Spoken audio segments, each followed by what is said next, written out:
Halo semuanya, di video kali ini saya akan baca buku Pachinko. Mumpung moodnya lagi bagus, kemarin kan habis baca dan nonton film We Have Always Lived in the Castle, dan itu sama-sama ada di Apple TV. Jadi sekalian aja saya langsung baca buku ini setelah kemarin selesai baca buku We Have Always Lived in the Castle. Di buku ini baru saya buka-buka tadi, ternyata terbagi menjadi 3 bukunya. Jadi ada buku 1 judulnya Gohyang atau Hometown, kemudian ada book 2 Motherland, dan book 3 Pachinko. Mungkin nanti saya akan bagi videonya jadi 3 chapter juga gitu ya, sambil ngikutin pembagian yang ada di buku ini. Dan saya benar-benar nggak ada info apa-apa tentang buku ini. Yang saya tahu, buku ini berlatar belakang sejarah penjajahan Jepang terhadap Korea, sekedar itu aja. Dan saya juga nggak terlalu banyak informasi tentang peristiwa itu. Saya dulu pernah nonton film yang tentang putri Korea itu loh, apa, The Last Princess ya kalau nggak salah. Itu asli sedih banget. Kayaknya saya nggak bakalan mau nonton film itu lagi. Dari film yang pernah saya tonton itu kegambar sih ya betapa kejamnya penjajahan Jepang terhadap Korea. Dan sebagai orang Indonesia kita juga kayaknya punya pengalaman yang sama. Jadi yang saya bayangkan tentang Pachinko ini ya mungkin ya nggak beda jauh gitu dengan penjajahan Jepang ke Indonesia. Nggak tahu mau expect apa sama buku ini. Yang jelas karena banyak yang bilang buku ini bagus dan heartbreaking katanya kan. Jadi kita lihat aja nanti seperti apa jalan ceritanya dan serialnya. Intinya kita mau baca buku ini, tapi sebelumnya saya mau ngaji dulu.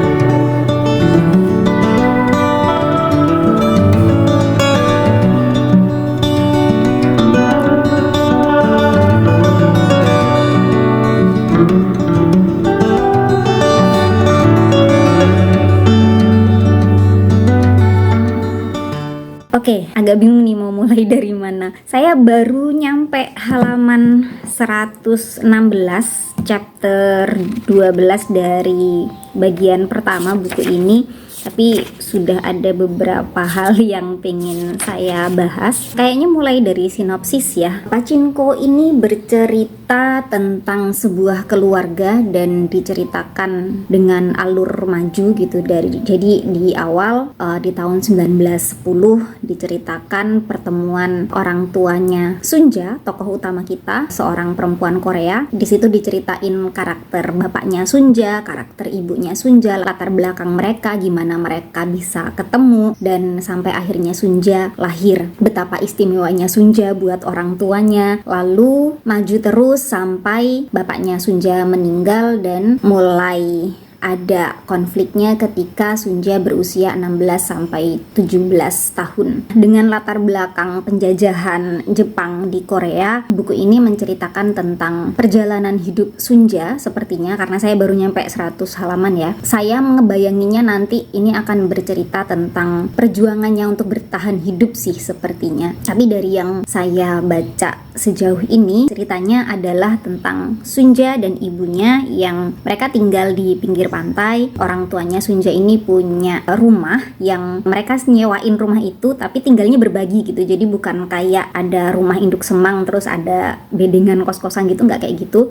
Satu rumah mereka tinggal di situ, tapi juga mereka menerima orang yang ngekos juga di rumah itu. Jadi berbagi lah ya. Orang tuanya Sunja itu punya penghasilan dari nerima orang yang ngekos di rumahnya. Suatu hari muncullah seseorang pemuda yang ternyata adalah seorang pastor ke rumahnya itu. Dia rencananya sih mau ke Osaka, mau pindah ke Osaka Jepang, tapi karena kondisinya sakit, tiba-tiba dia sakit parah kena tuberkulosis, akhirnya dirawatlah sama Sunja dan ibunya di situ cukup lama. Si pastor ini namanya Isak. Lalu ada satu tokoh lagi yang nanti kayaknya sih bakalan diperanin sama Lee Min Ho kayaknya di dramanya, karena kalau ngelihat profil orangnya ini yang sudah dewasa dan terlihat berwibawa, kayaknya sih yang cocok ya Lee Min Ho lah nanti. Namanya Hansu. Dia berusaha deketin Sunja dan sampai akhirnya Sunja jatuh cinta, dan ceritanya berkutat antara Sunja, Hansu, dan Isak nantinya. Apakah itu cinta segitiga? Bukan.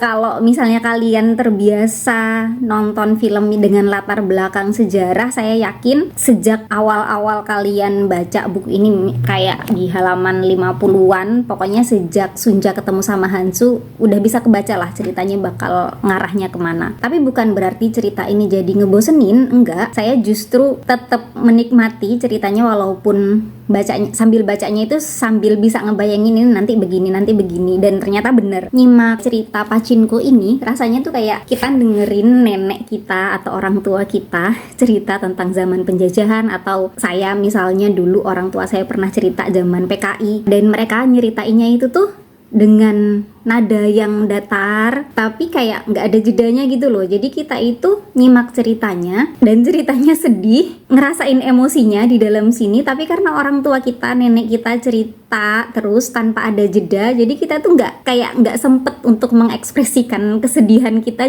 dan akhirnya cuma bisa melongo terpana dengerin ceritanya. Itu sih yang saya rasain waktu baca buku Pachinko ini. Rasanya itu kayak baca bukunya N. Hadini. Saya pernah baca buku beliau yang judulnya Sekayu. Kalau ada yang pernah baca bukunya N. Hadini, kayak gitulah gaya ceritanya Pachinko ini. Menurut saya mirip banget. Ya kayak cerita aja gitu, ngalir aja ceritanya. Gayanya itu kayak nggak ada emosinya nyeritainnya, cuma sesek sendiri gitu di sini. Yang ingin saya bahas dari 100 halaman pertama yang saya baca ini, yang paling saya rasakan tentang konsep hidup orang Korea atau Asia secara umum, karena saya juga ngerasa relate banget dengan yang disebutkan di buku ini. Salah satunya di halaman 30 ada seorang ibu-ibu yang ngasih nasihat ke Sunja. Kalimatnya gini, Sunjaya, a woman's life is endless work and suffering.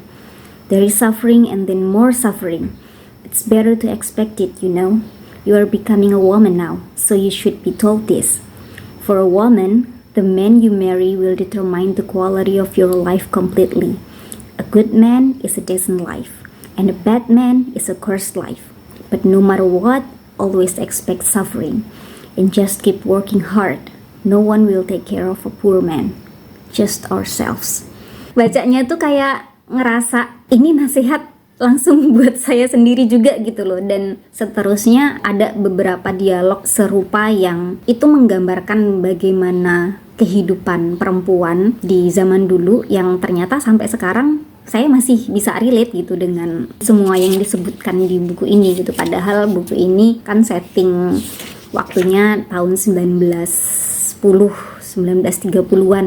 Terus waktu Sunja mau menikah juga ada nasihat dari ibunya yang saya bacanya tuh sedih gitu. Ibunya Sunja ngasih emas ke Sunja dan bilang seperti ini, spend what you need but just throw even a few coins into a tin and forget that you have it.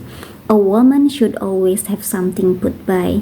Take good care of your husband, otherwise another woman will. Treat your husband's family with reverence. Obey them. If you make mistakes, they'll curse our family. Think of your kind father who always did his best for us. Beban banget gitu loh jadi perempuan. Tapi ini mungkin satu hal yang khas banget di cerita-cerita Korea juga kayaknya ya. Setiap kali ada cerita tentang hal yang seperti memojokkan perempuan, tapi di sisi lain ada gambaran sosok laki-laki yang begitu peduli sama perempuan. Di sini contohnya ya ayahnya Sunja, di situ digambarkan dia itu sangat sayang sama istri dan anaknya. Kemudian Ishak, ya tentu saja karena dia seorang yang religius, pasti dia memposisikan perempuan setara dengan laki-laki, dan itu tuh kayak anomali gitu loh rasanya, kayaknya di dunia nyata nggak bakalan ada deh laki-laki yang semacam itu. Cuma itu kayaknya saya ngelihat pola cerita dari Korea itu seperti itu gitu, selalu ada sosok laki-laki yang jadi pelindung buat perempuan. Jadi mungkin itu dulu ya sejauh ini yang menurut saya menarik dari buku ini. Kalau secara cerita, konsep cerita secara umum buat saya ini bukan sesuatu yang baru, dan bahkan saya bisa nebak alur ceritanya bakalan kemana, tapi karena gaya ceritanya, penggambaran tokoh-tokohnya di buku ini yang bikin saya tetap ngikutin ceritanya dan bahkan peduli sama mereka. Saya tuh penasaran banget sama Ishak, gimana nanti perjalanan hidupnya di Osaka, dan juga bahkan orang-orang di sekitarnya gitu. Tokoh-tokohnya kan lumayan banyak, semuanya itu kayak penting dan menarik untuk diikuti ceritanya.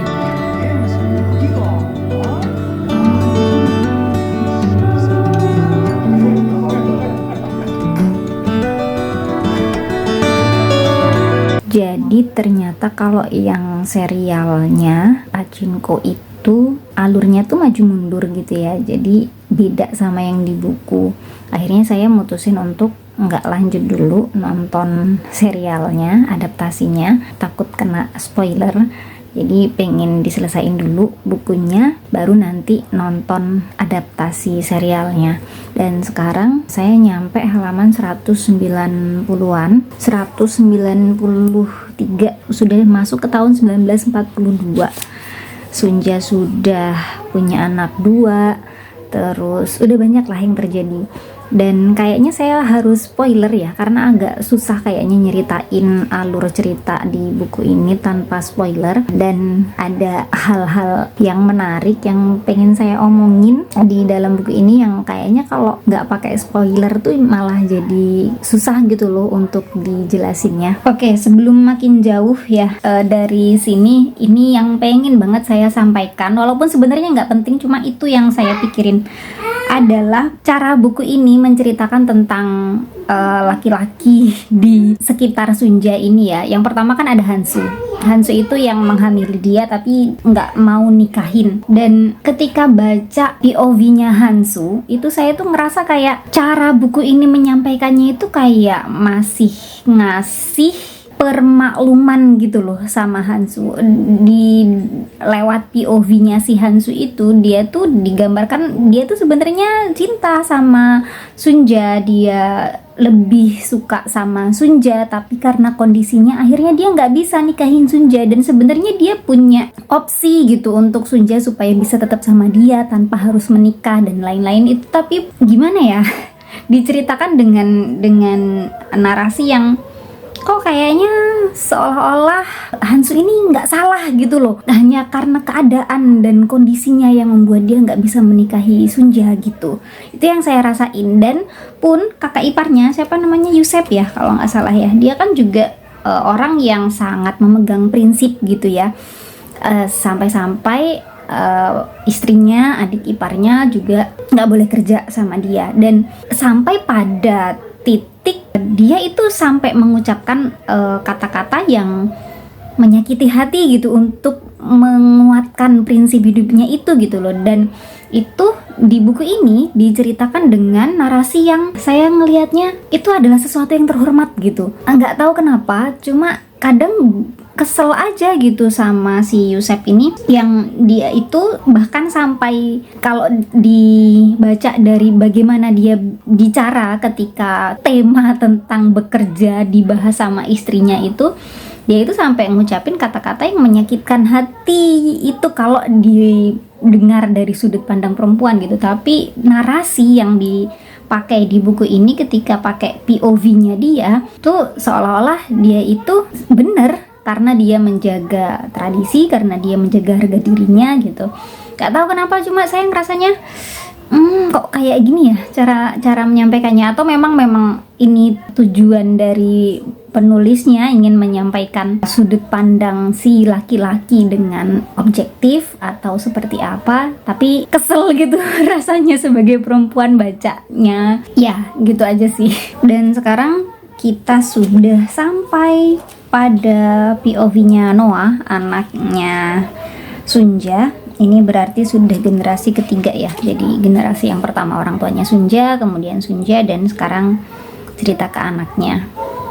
Saya mulai baca-baca kemarin tentang buku ini, jadi katanya sih ada 3 atau 4 generasi gitu kan, karena di serialnya saya lihat episode pertama kemarin itu tahun 80-an ya, kalau nggak salah. Itu bisa aja sih 3-4 generasi. Jadi kita lihat saja apa yang akan terjadi habis ini. Hal lain yang juga saya kayak baru dapet insight-nya setelah baca buku Pachinko ini adalah tentang hubungan orang Jepang dengan agama ya. Karena kan kita taunya selama ini orang Jepang itu secara prinsip, secara kepribadian mereka itu seperti orang yang beragama gitu ya, disiplin, kemudian bersih, rapi, teratur, hidupnya benar-benar kayak orang yang beragama. Tapi mereka itu nggak menganggap agama sebagai bagian yang penting dalam hidup mereka. Dan dulu saya tuh pernah mendengar atau membaca gitu ya, ada yang bilang kalau kenapa di Jepang orang-orangnya itu nggak terlalu menganggap penting agama.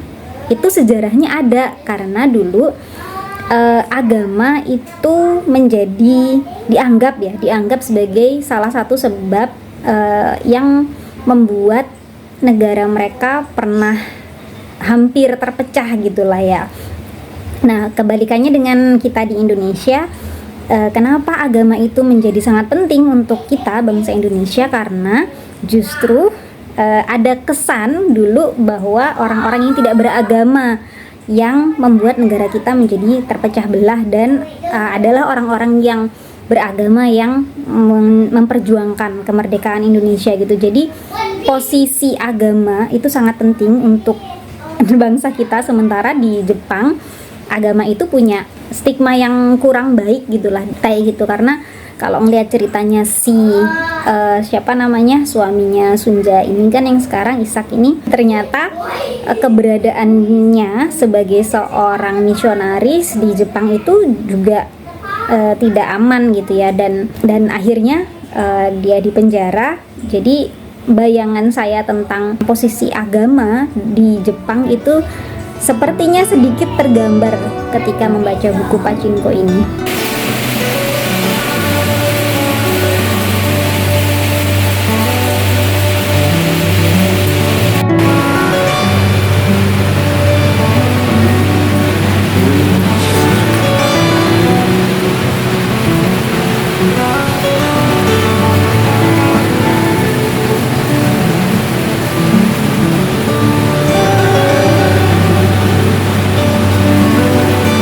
Sudah selesai baca Pachinko, dan kesimpulan saya adalah ternyata saya kurang suka sama buku ini, yang sebenarnya nggak sesuai harapan ya. Karena di awal kan saya bilang buku ini mengingatkan saya sama bukunya N. Hadini yang judulnya Sekayu, yang pernah saya baca waktu saya masih kecil, dan itu saya suka banget sama buku itu.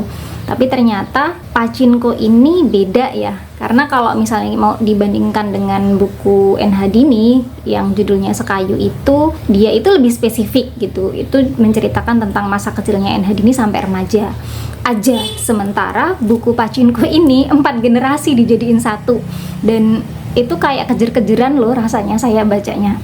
Tapi enggak maksudnya bukan terus jadi capek gitu, enggak. Rasanya tuh gini loh, kayak kita diajak jalan sama orang tua kita atau sama teman kita, terus pas lagi di satu pemberhentian kita lagi mau menikmati suasananya di tempat itu, terus sama dia udah diajak lagi ke tempat lain, yuk ke sana lagi. Udah kemudian ke tempat lain kita baru mau memahami suasananya, kita mau ngerasain atmosfernya, diajak lagi ke tempat lain kayak gitu. Jadi cepet banget gitu pindah-pindahnya.